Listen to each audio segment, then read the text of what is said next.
নমস্কাৰ ডিব্ৰুগড় ছোৱালী মই তন্দ্ৰালী ব্লগলৈ আপোনালোকক স্বাগতম জনাইছোঁ। আজি খুব ভাল লাগিছে, মনটো ফুৰ্তি ফুৰ্তি, কিয়নো মোৰ ঘৰৰ পৰা আমাৰ ঘৰত লেটেকু লাগে, লেটেকু ফল, আৰু সেই লেটেকু ফল খুব মিঠা হয়। আনিবলৈ গৈছিলোঁ, ভাইটিয়ে দি পঠিয়াইছে এটা টোপোলা আপাদেউৰ হাতত। সেই টোপোলাটো এতিয়া খুলিব বিচাৰিছোঁ। ঘৰৰ পৰা অনা লেটেকু আপোনালোকক দেখুৱাইছোঁ।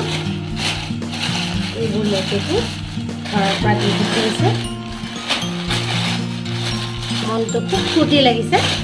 লেটেকু খাম আৰু ইয়াৰ বাঁহৰ গাছৰ কি বনাই খাম, ভাজিও বনাই খাব পাৰোঁ আৰু আচাৰো থ'ব পাৰোঁ, বিভিন্ন কৰিব পাৰোঁ, মাংসৰ সৈতেও দি ৰান্ধিব পাৰোঁ। গতিকে বাঁহগাজ দুটা পালোঁ, লেটেকু দিলে, এতিয়া কিবা এটা মনটো ভাল লাগিছে। আৰু এইকেইদিনতে ঘৰলৈ যাম, সেইটো এটা সুখৰ খবৰ। ঘৰলৈ গ'লে লেটেকু গছজোপাত কেনেকৈ লেটেকু লাগে তাৰো ভিডিঅ' এটা আপোনালোকক দেখুৱাম বুলি ভাবিছোঁ। আৰু এটা কথা কওঁ, আজিৰ দিনটোত কিবা কিবি অলপ ৰান্ধিম। সাগৰিকা আৰু মই খুব ভালকৈ খাম, মানে মাছো ৰান্ধিম, মাংস ৰান্ধিম, অলপ টেষ্টিকৈ আজিৰ দিনটোত খাম বুলি ভাবিছোঁ। যিহেতু ঘৰৰ পৰাও বস্তু আহিছে আমাৰ বাবে, এটা আনন্দৰ দিন। আহকচোন আজি আমি ব্লগটো আৰম্ভ কৰোঁ।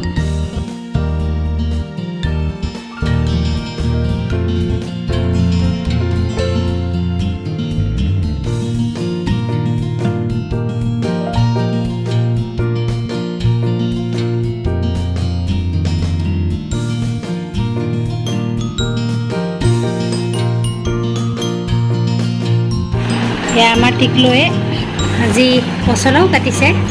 পচলা বুট দি এখন ভাজি হ'ব, য'ত জালুক দিয়া হ'ব। কাটি কেনেকুৱা লাগিছে, কোমল নে ডাঠ? একদম বহুত কোমল, ঘৰৰ পচলা যে সেইকাৰণে ভাল। আৰু তাতে এইটো ভীমকলৰ পচলা হয়, ভীমকলৰ পচলা। বেছি ভাল। অঁ, টিকলৈ আনিছে ঘৰৰ পৰা, তাই ঘৰলৈ গৈছিল আৰু ঘৰৰ পৰা পচলা লৈ আনিছে। আমি জালুক দি পচলা অলপ পাছত ভাজিম আৰু কেনেকৈ ৰান্ধিম ৰান্ধাটো আপোনালোকক দেখুৱাম। এতিয়া লোকেল চিকেনখিনি হৈ গৈছে, দেখিছে নহয়। এইফালে মাছ ফ্ৰাই কৰিছোঁ, পচলাত দিবলৈ বুট আৰু ধনিয়াখিনি আছে। এইখিনি ধনিয়া কাটি থৈ দিয়া আছে। মই এতিয়া ধনিয়াৰ পাত অলপ তাত দি দিছোঁ। গোন্ধটো ভাল হ'লেও আহাৰ খাই খুব ভাল লাগে। এতিয়া গোন্ধটো ভালেই হৈছে, খাবলৈ কেনেকুৱা হয় টিকলৈয়ে ক'ব পাছতকৈ। কিন্তু আজি ৰান্ধিছোঁ লোকেল চিকেন আৰু ইয়াৰ মাছ। আধাখিনি ফ্ৰাই কৰি থৈ লৈছোঁ। তাতে কিছু অংশ ভাগি গৈছে। কেতিয়াবা তেলটো বেছি গৰম হ'লে বা অকণমান লৰোৱা যদি মোৰ গৰগৰি হৈ যায় তেতিয়া ভাগি যায়, কিন্তু এইকেইপিচ ভঙা নাই। ভোল দি মাছ ৰান্ধিম আৰু এয়া লোকেল চিকেন।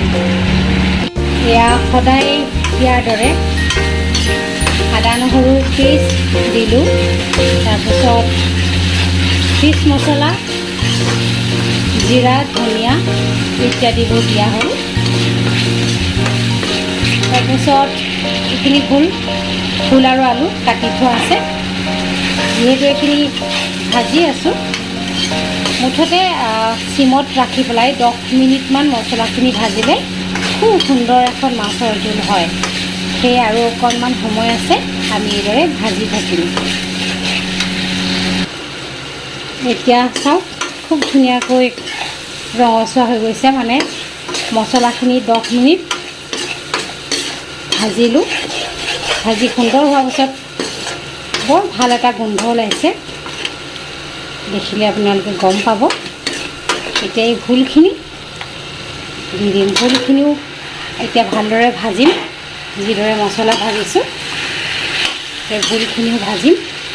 ভাজি হোৱাৰ পাছত ভোলখিনি ভাজি যেতিয়া সিজিব তেতিয়াহে আমি ইয়াতে পানী দিম। এয়া চাওক, ভোলখিনি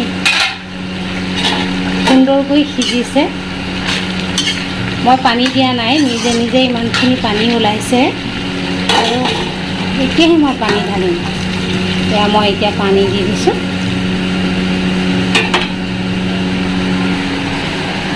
তাৰপাছত এয়া মই মাছবোৰ দি দিছোঁ।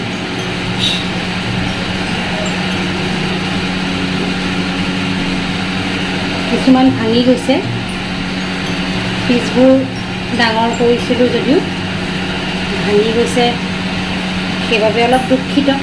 কিন্তু ভাঙিলেও আমি হাতেৰে লৈ ভাঙিয়ে খাব লাগিব। এতিয়া যিহেতু মোৰ নিজৰে ভুল হৈছে, সেইকাৰণে ৰান্ধনিৰ ভুলটো নকৰি পেলাই এইটো কথা কৈছোঁ যে আমি ভাঙিয়ে খাব লাগিব। কেইটুকুৰামান ধুনীয়া পিচ হৈছে। বাকী এতিয়া অন্য কামবোৰলৈ আগবাঢ়ি পচলাও ৰান্ধিব লাগিব। এতিয়া ৰান্ধি আছোঁ পচলা, আদা নহৰু পেষ্ট, তাতে হালধি নিমখ দিলোঁ আৰু বেলেগ একো মছলা নিদিওঁ। এইখিনি আপোনাৰ ধুনীয়াকৈ ভজা হৈ গৈছে। তাৰপিছত পচলাখিনি দি দিছোঁ, পচলাখিনি দিছোঁ। পচলাখিনি ভালকৈ ভাজি ল'ব লাগিব। পচলাখিনিত মই অকণমান কেইটামান বুটো দি দিছোঁ। বুট আৰু পচলা ভাজি বুলি কোৱা হয়। উজনি অসমত খুব ধুনীয়াকৈ জ্বলা দি পচলা আৰু বুট ভাজে। সেয়া পচলাৰ লগত ইউৰিক এচিডৰ কাৰণে, ইউৰিক এচিড যি অসুখ হয়, সেই অসুখৰ কাৰণে পচলা খোৱাটো খুব ভাল। সেইকাৰণে মই আজি পচলা ৰান্ধিছোঁ। সুস্থ হৈ থাকিলে মনটো ভাল লাগিব। সেয়ে সুস্থ হ'বলৈ মন কৰি আজি এই পচলা ৰান্ধিছোঁ বুটৰ সৈতে। পচলাখিনি খুব ধুনীয়াকৈ সিজিছে। এতিয়া ইয়াত দেখিছে জালুক, অলপ জালুকৰ গুড়ি দি দিছোঁ। ক'ভিডৰ সময়, গতিকে জালুক খোৱাটো ভাল। পচলাত অকণমান জালুক গুড়িও দি দিছোঁ, যাতে ই ঔষধৰ কাম কৰে। ইয়াত ধুনীয়াকৈ পচলা বুটৰ ভাজিখন হৈ গ'ল, সিজিলে। ভাত ৰান্ধি থৈছোঁ আৰু ইয়াৰ মাছৰ জোলখিনি, মাছ আৰু ফুলৰ জোল। আৰু ইয়াত দি দিছোঁ লোকেল চিকেন। এয়া দেখিছে ধনিয়া দিয়া আছে। আৰু এয়া ফ্ৰাই ভেন্দি। আজি এটা নতুন ডিজাইনেৰে চুজি বনাইছোঁ। চুজিটো আমি প্ৰত্যেকে ভাজোঁ, ভাজি পেলাই এনেকৈ থালত থৈ বহুতে বৰফি কাট দিয়ে। এতিয়া আপোনালোকে যে দেখিছে এইখিনি বস্তু মই কি কৰিছোঁ, ৰঙা বাটাচা এবিধ আছে নহয়, এই ৰঙা বাটাচাবোৰ গুড়ি কৰি চুজিৰ ওপৰত দি দিছোঁ। তাৰপাছত মই কি কৰিছোঁ, এয়া এইটো চকলেট খুন্দুনাত খুন্দিছোঁ। এতিয়া চকলেটৰ গুড়ি মই ইয়াৰ ওপৰত দি দিম। এয়া চাওক, চকলেটৰ গুড়ি অলপ দি ইয়াত সুমুৱাই দিম ঠাণ্ডা হোৱালৈ। অকণমানি মৰ্টনবোৰ খুন্দুনাৰে খুন্দি এইদৰে ভৰাই দিলোঁ চুজিখিনিত। এতিয়া অলপ ধুনীয়া দেখিবলৈ কফি ছিটিয়াই দিছোঁ। এয়া চাওক, অলপ কফিৰ ৰং, যাতে দেখিবলৈ ভাল হয়। এইখিনি কিন্তু সামান্য চুজিহে দেই। চুজিখিনিত এনেকুৱা ৰং দি দিছোঁ। তাৰপিছত যেতিয়া সেয়া এতিয়া মই ফ্ৰিজত থ'ম। ফ্ৰিজত থোৱাৰ পিছত যেতিয়া টান হৈ যাব, টান হৈ যোৱাৰ পিছত ইয়াক মই কি কৰিম, টুকুৰা টুকুৰকৈ বৰফিৰ নিচিনাকৈ কাটি চাহৰ লগত খাবলৈ দিম। কেনে লাগিল জনাবচোন। গৈ আছোঁ এতিয়া বেলতলালৈ, মানে যিহেতু লেটেকু দিলে দিনত খানা বনালোঁ, আপোনালোকে দেখিছে। মাংস মাছ কিবাকিবি ৰান্ধিলোঁ আৰু কলডিল বনাইছিলোঁ। এতিয়া কথা হ'ল, লেটেকু যিহেতু আনিছে, অকলে খালেতো ভাল কথা নহয়। সেয়ে নাপাদৰ ছোৱালী হীৰামণি আছে আৰু গীতিবাও আছে।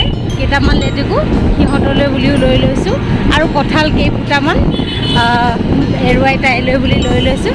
সেয়া দিবলৈ বুলি এতিয়া সাগৰিকা আৰু মই গৈ আছোঁ।